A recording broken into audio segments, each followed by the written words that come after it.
Kikosi cha Young Africans kinaendelea na maandalizi yake kuelekea mchezo wa siku ya Alhamis dhidi ya Mbeya City utakopigwa hapa KMC Complex.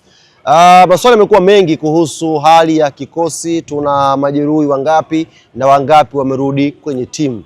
Habari njema ya kwanza ni kwamba goalkeeper wetu Djigui Diarra, screen protector, mwanachama anayecheza mpira, ameshamaliza adhabu yake na amerejea kwenye maandalizi ya pamoja ya timu kujiandaa kwa ajili ya michezo inayofuatia. Kazi itabaki kwa benchi la ufundi kuona nani anafaa kuanza kwenye milingoti mitatu kwa ajili ya kuipambania Young African Sports Club.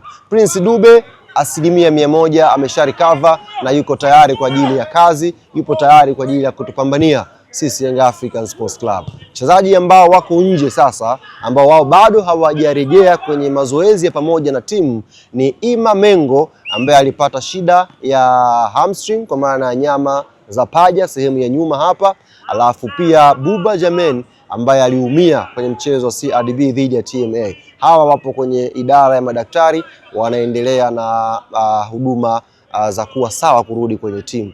Mchezaji Depu yeye ameshatoka kwenye chumba cha daktari na yupo kwenye eneo la fitness. Leo nimezungumza na fitness coach na amenieleza kwamba kwa 85% Depu ameshaimarika. Kama itawezekana tunaweza kumpata Alhamis, ikishindikana maana yake huo utakuwa mchezo wa mwisho kwa Depu kutokuwa sehemu ya timu kwa ajili ya mechi za ligi kuu na CRDB.